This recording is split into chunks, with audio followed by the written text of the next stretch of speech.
LearnOutLoud.com presents Thought Vibration, or The Law of Attraction in the Thought World, by William Atkinson. This classic example of New Thought philosophy examines how it is possible to bring about success by thinking positively. For more audio that enlivens and inspires the mind, please visit our website at www.learnoutloud.com. Thought Vibration, or The Law of Attraction in the Thought World, by William Walter Atkinson. Published by the New Thought Publishing Company in 1906. Chapter 1. The Law of Attraction in the Thought World. The universe is governed by law, one great law. Its manifestations are multiform, but viewed from the ultimate, there is but one law. We are familiar with some of its manifestations, but are almost totally ignorant of certain others. Still, we are learning a little more every day. The veil is being gradually lifted. We speak learnedly of the law of gravitation, but ignore that equally wonderful manifestation, the law of attraction in the thought world. We are familiar with that wonderful manifestation of law which draws and holds together the atoms of which matter is composed. We recognize the power of the law that attracts bodies to the earth, that holds the circling worlds in their places. But we close our eyes to the mighty law that draws to us the things we desire or fear. When we come to see that thought is a force, a manifestation of energy, having a magnet-like power of attraction, we will begin to understand the why and wherefore of many things that have heretofore seemed dark to us. There is no study that will so well repay the student for his time and trouble as the study of the workings of this mighty law of the world of thought, the law of attraction. When we think, we send out vibrations of a fine ethereal substance, which are as real as the vibrations manifesting light, heat, electricity, and magnetism. That these vibrations are not evident to our five senses is no proof that they do not exist. A powerful magnet will send out vibrations and exert a force sufficient to attract to itself a piece of steel weighing 100 pounds. But we can neither see, taste, smell, hear, nor feel the mighty force. These thought vibrations, likewise, cannot be seen, tasted, smelled, heard, nor felt in the ordinary way. Although it is true that there are on record cases of persons peculiarly sensitive to psychic impressions who have perceived powerful thought waves, and very many of us can testify that we have distinctly felt the thought vibrations of others, both whilst in the presence of the sender and at a distance. Telepathy and its kindred phenomena are not idle dreams. Light and heat are manifested by vibrations of a far lower intensity than those of thought, but the difference is solely in the rate of vibration. The annals of science throw an interesting light upon this question. Professor Elisha Gray, an eminent scientist, says in his little book, The Miracles of Nature, "There is much food for speculation in the thought that there exist sound waves that no human ear can hear, and color waves of light that no eye can see. The long, dark, soundless space between 40,000 and 400 trillion vibrations per second, and the infinity of range beyond 700 trillion vibrations per second, where light ceases in the universe of motion, makes it possible to indulge in speculation." M. Williams, in his work entitled Short Chapters in Science, says, "There is no gradation between the most rapid undulations or tremblings that produce our sensation of sound and the slowest of those which give rise to our sensations of gentlest warmth. There is a huge gap between them, wide enough to include another world of motion, all lying between our worlds of sound and our world of heat and light. And there is no good reason whatever for supposing that matter is incapable of such intermediate activity, or that such activity may not give rise to intermediate sensations, provided there are organs for taking up and sensifying their movements." I cite the above authorities merely to give you food for thought, not to attempt to demonstrate to you the fact that thought vibrations exist. The last named fact has been fully established to the satisfaction of numerous investigators of the subject, and a little reflection will show you that it coincides with your own experiences. We often hear repeated the well-known mental science statement, "Thoughts are things." And we say these words over without consciously realizing just what is the meaning of the statement. If we fully comprehended the truth of the statement and the natural consequences of the truth back of it, we should understand many things which have appeared dark to us, and would be able to use the wonderful power thought force, just as we use any other manifestation of energy. As I have said, when we think, we set into motion vibrations of a very high degree, but just as real as the vibrations of light, heat, sound, or electricity. And when we understand the laws governing the production and transmission of these vibrations, we will be able to use them in our daily life, just as we do the better-known forms of energy. That we cannot see, hear, weigh, or measure these vibrations is no proof that they do not exist. There exist waves of sound which no human ear can hear, although some of these are undoubtedly registered by the ear of some of the insects, and others are caught by delicate scientific instruments invented by man. Yet there is a great gap between the sounds registered by the most delicate instrument and the limit which man's mind, reasoning by analogy, knows to be the boundary line between sound waves and some other forms of vibration. And there are light waves which the eye of man does not register, some of which may be detected by more delicate instruments, and many more so fine that the instrument has not yet been invented which will detect them, although improvements are being made every year, and the unexplored field gradually lessened. As new instruments are invented, new vibrations are registered by them. And yet the vibrations were just as real before the invention of the instrument as afterward. Supposing that we had no instruments to register magnetism, one might be justified in denying the existence of that mighty force, because it could not be tasted, felt, smelt, heard, seen, weighted, or measured. And yet, the mighty magnet would still send out waves of force sufficient to draw to it pieces of steel weighing hundreds of pounds. Each form of vibration requires its own form of instrument for registration. At present, the human brain seems to be the only instrument capable of registering thought waves, although occultists say that in this century, scientists will invent apparatus sufficiently delicate to catch and register such impressions. And from present indications, it looks as if the invention named might be expected at any time. The demand exists and undoubtedly will be soon supplied. But to those who have experimented along the lines of practical telepathy, no further proof is required than the results of their own experiments. We are sending out thoughts of greater or less intensity all the time, and we are reaping the results of such thoughts.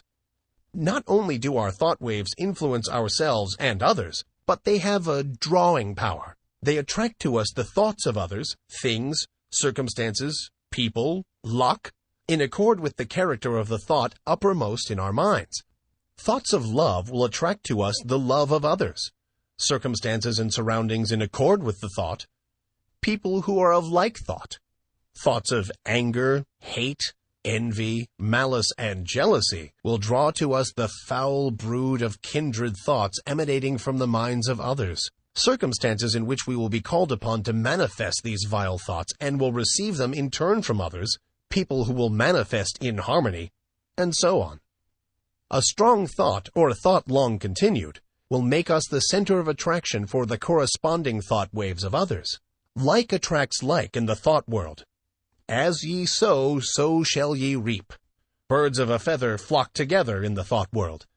Curses, like chickens, come home to roost, and bringing their friends with them.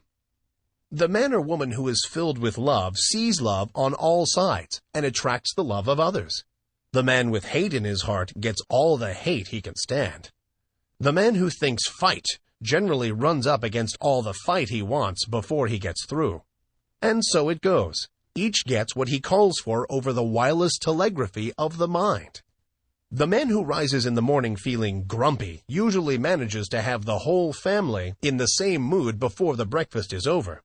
The nagging woman generally finds enough to gratify her nagging propensity during the day. This matter of thought attraction is a serious one. When you stop to think of it, you will see that a man really makes his own surroundings, although he blames others for it. I have known people who understand this law to hold a positive, calm thought and be absolutely unaffected by the inharmony surrounding them. They were like the vessel from which the oil had been poured on the troubled waters. They rested safely and calmly, whilst the tempest raged around them. One is not at the mercy of the fitful storms of thought after he has learned the workings of the law. We have passed through the age of physical force, onto the age of intellectual supremacy and are now entering a new and almost unknown field, that of psychic power. This field of energy has its established laws, as well as have the others, and we should acquaint ourselves with them, or we will be crowded to the wall as are the ignorant on the plains of effort. I will endeavor to make plain to you the great underlying principles of this new field of energy which is opening up before us, that you may be able to make use of this great power and apply it for legitimate and worthy purposes, just as men are using steam, electricity, and other forms of energy today. Chapter 2. Thought Waves and Their Process of Reproduction. Like a stone thrown into the water, thought produces ripples and waves which spread out over the great ocean of thought. There is this difference, however. The waves on the water move only on a level plane in all directions, whereas thought waves move in all directions from a common center, just as do the rays from the sun. Just as we here on earth are surrounded by a great sea of air, so are we surrounded by a great sea of mind. Our thought waves move through this vast mental ether, extending, however, in all directions, as I have explained, becoming somewhat lessened in intensity according to the distance traversed, because of the friction occasioned by the waves coming in contact with the great body of mind surrounding us on all sides. These thought waves have other qualities differing from the waves on the water. They have the property of reproducing themselves. In this respect, they resemble sound waves rather than waves upon the water. Just as a note of the violin will cause the thin glass to vibrate and sing, so will a strong thought tend to awaken similar vibrations in minds attuned to receive it. Many of the stray thoughts which come to us are but reflections or answering vibrations to some strong thought set out by another. But unless our minds are attuned to receive it, the thought will not likely affect us. If we are thinking high and great thoughts, our minds acquire a certain keynote corresponding to the character of the thoughts we have been thinking, and, this keynote once established, will be apt to catch the vibrations of other minds keyed to the same thought. On the other hand, let us get into the habit of thinking thoughts of an opposite character, and we will soon be echoing the low order of thought emanating from the minds of the thousands thinking along the same lines. We are largely what we have thought ourselves into being, the balance being represented by the character of the suggestions and thoughts of others, which have reached us either directly by verbal suggestions or telepathically by means of such thought waves. Our general mental attitude, however, determines the character of the thought waves received from others as well as the thoughts emanating from ourselves. We receive only such thoughts as are in harmony with the general mental attitude held by ourselves, the thoughts not in harmony affecting us very little, as they awaken no response in us. The man who believes thoroughly in himself and maintains a positive, strong mental attitude of confidence and determination is not likely to be affected by the adverse and negative thoughts of discouragement and failure emanating from the minds of other persons in whom these last qualities predominate. At the same time, these negative thoughts, if they reach one whose mental attitude is pitched on a low key, deepen his negative state and add fuel to the fire which is consuming his strength, or, if you prefer this figure, serve to further smother the fire of his energy and activity. We attract to us the thoughts of others of the same order of thought. The man who thinks success will be apt to get into tune with the minds of others thinking likewise, and they will help him, and he them. The man who allows his mind to dwell constantly upon thoughts of failure brings himself into close touch with the minds of other failure people, and each will tend to pull the other down still more. The man who thinks that all is evil is apt to see such evil, and will be brought into contact with others who will seem to prove his theory. And the man who looks for good in everything and everybody will be likely to attract to himself the things and people corresponding to his thought. We generally see that for which we look. You will be able to carry this idea more clearly if you will think of the Marconi wireless instruments, which receive the vibrations only from the sending instrument which has been attuned to the same key, while other telegrams are passing through the air in near vicinity without affecting the instrument. The same law applies to the operations of thought. We receive only that which corresponds to our mental attunement. If we have been discouraged, we may rest assured that we have dropped into a negative key, and have been affected not only by our own thoughts, but have also received the added depressing thoughts of similar character, which are constantly being sent out from the minds of other unfortunates who have not yet learned the law of attraction in the thought world. And if we occasionally rise to heights of enthusiasm and energy, how quickly we feel the inflow of the courageous, daring, energetic, positive thoughts being sent out by the live men and women of the world. We recognize this without much trouble when we come in personal contact with people and feel their vibrations, depressing or invigorating as the case may be.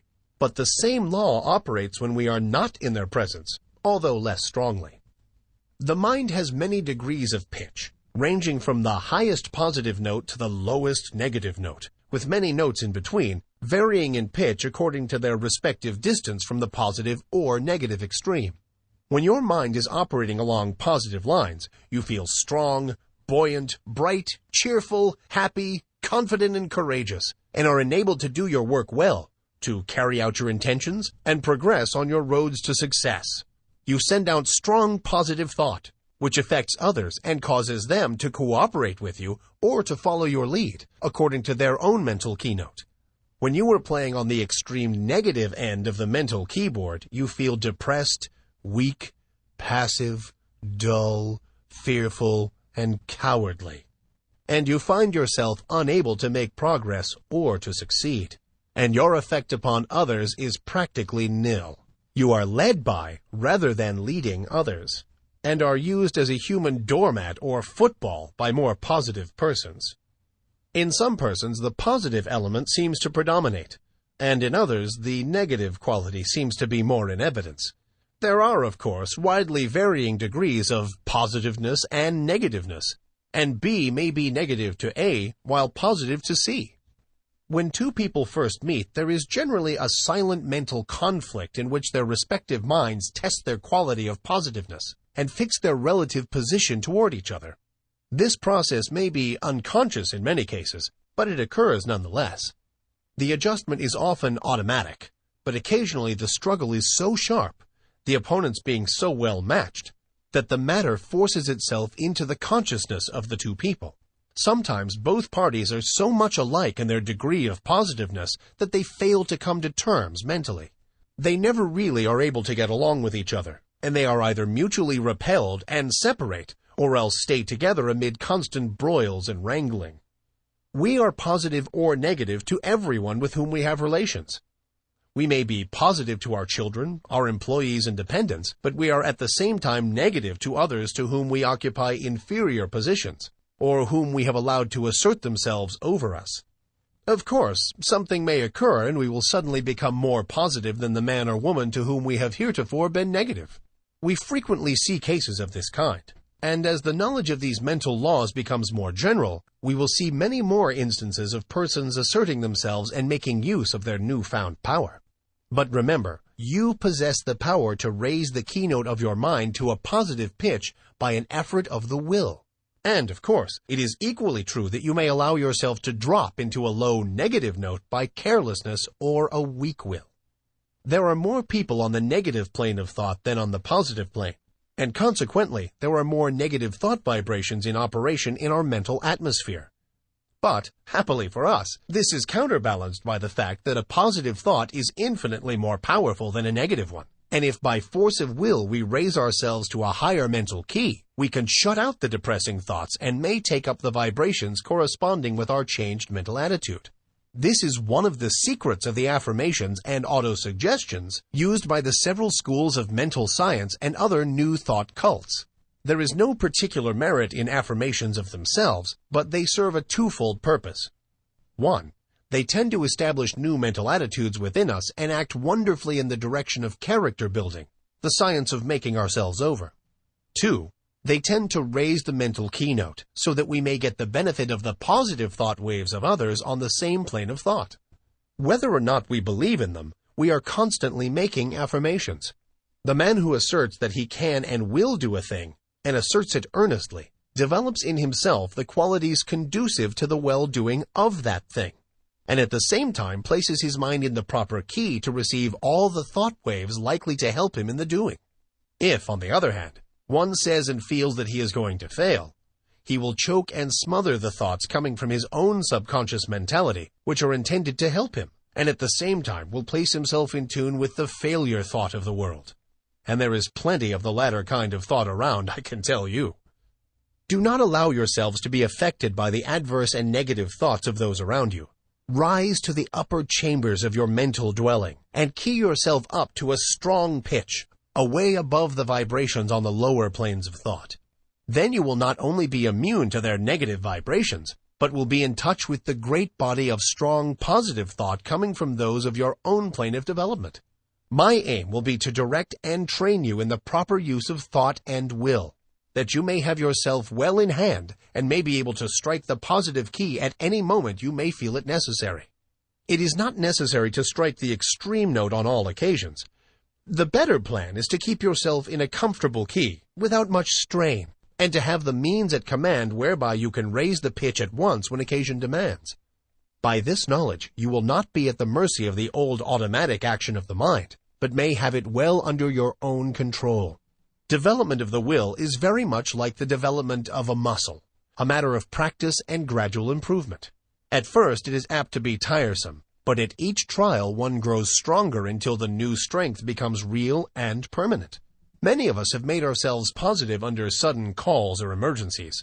We are in the habit of bracing up when occasion demands. But by intelligent practice you will be so much strengthened that your habitual state will be equal to your bracing up stage now. And then, when you find it necessary to apply the spur, you will be able to reach a stage not dreamed of at present.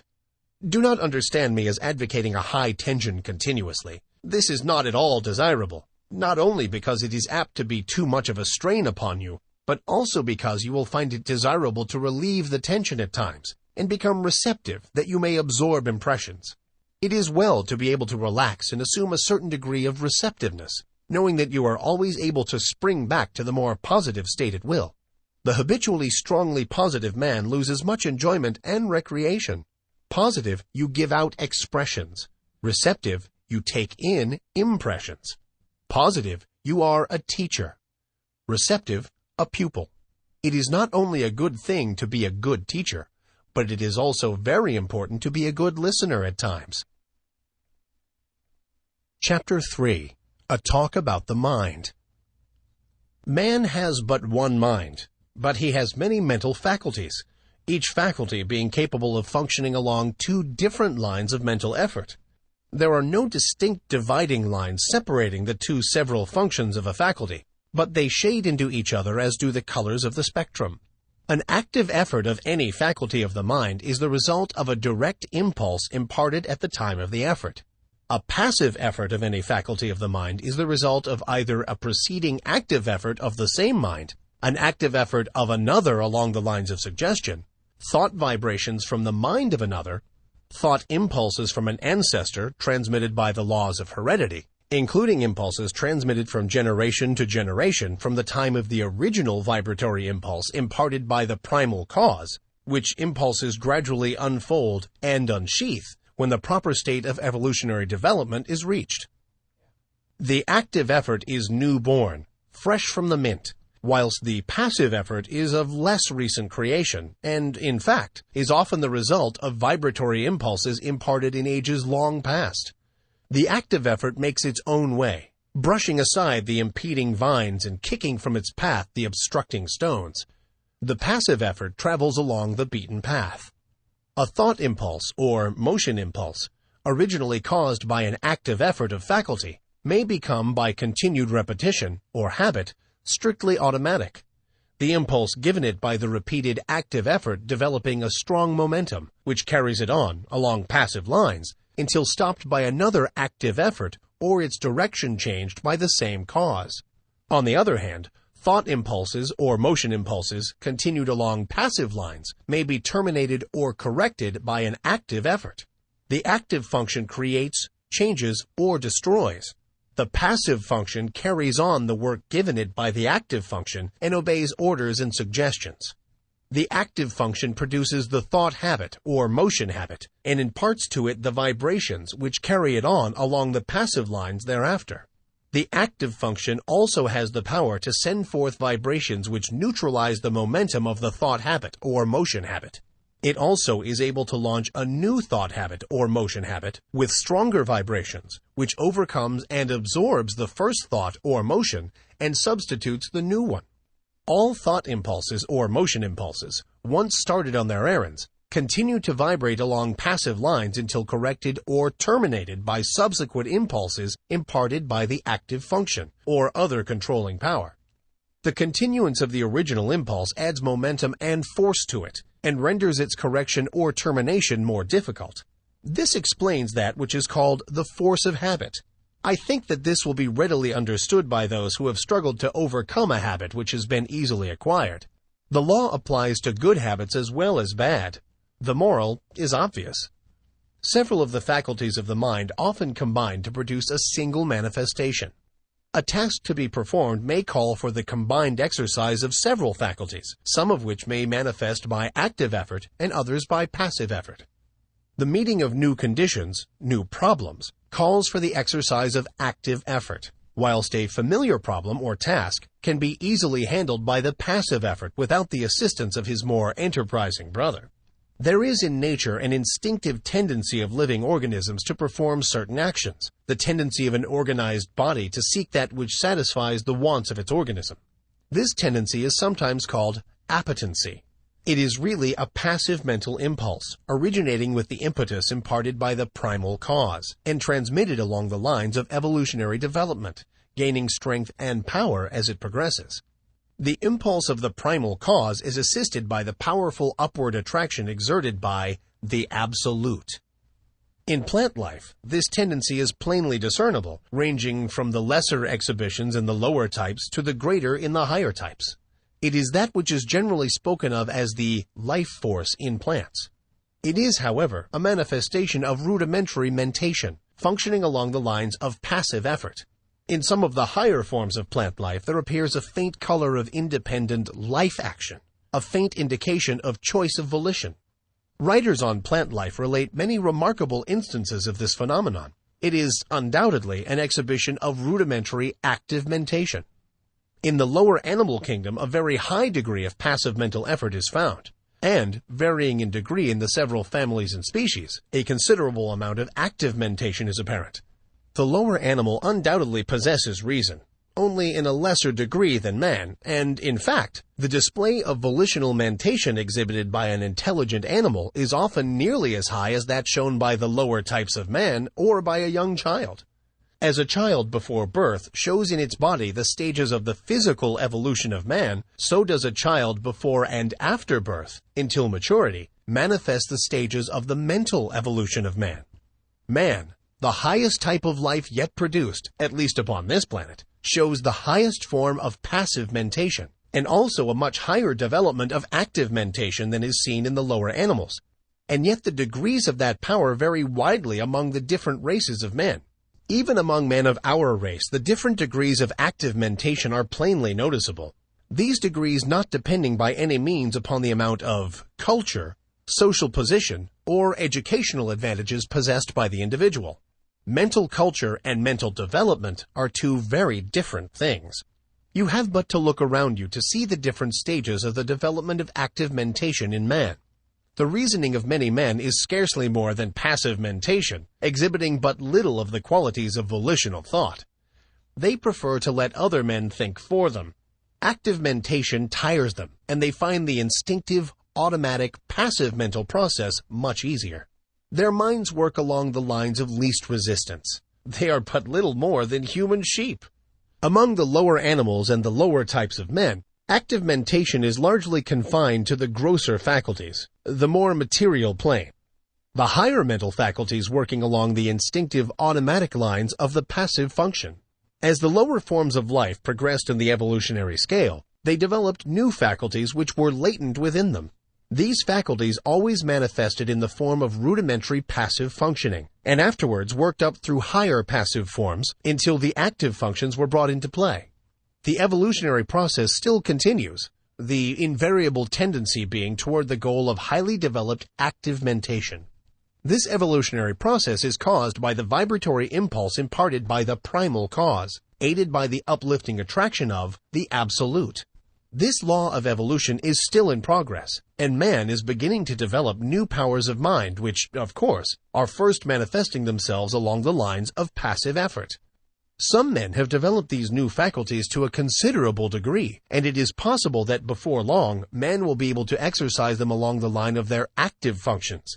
In fact, this power has already been attained by a few. This is the secret of the Oriental occultists and some of their Occidental brethren. The amenability of the mind to the will can be increased by properly directed practice. That which we are in the habit of referring to as the strengthening of the will is in reality the training of the mind to recognize and absorb the power within. The will is strong enough. It does not need strengthening. But the mind needs to be trained to receive and act upon the suggestions of the will. The will is the outward manifestation of the I am.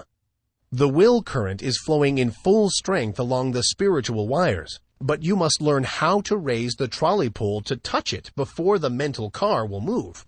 This is a somewhat different idea from that which you have been in the habit of receiving from writers on the subject of willpower, but it is correct, as you will demonstrate to your own satisfaction if you will follow up the subject by experiments along the proper lines. The attraction of the Absolute is drawing man upward, and the vibratory force of the primal impulse has not yet exhausted itself. The time of evolutionary development has come when man can help himself. The man who understands the law can accomplish wonders by means of the development of the powers of the mind, whilst the man who turns his back upon the truth will suffer from his lack of knowledge of the law. He who understands the laws of his mental being develops his latent powers and uses them intelligently. He does not despise his passive mental functions, but makes good use of them also, charges them with the duties for which they are best fitted, and is able to obtain wonderful results from their work, having mastered them and trained them to do the bidding of the higher self. When they fail to do their work properly, he regulates them, and his knowledge prevents him from meddling with them unintelligently, and thereby doing himself harm. He develops the faculties and powers latent within him and learns how to manifest them along the line of active mentation as well as passive. He knows that the real man within him is the master to whom both active and passive functions are but tools. He has banished fear and enjoys freedom. He has found himself. He has learned the secret of the I am.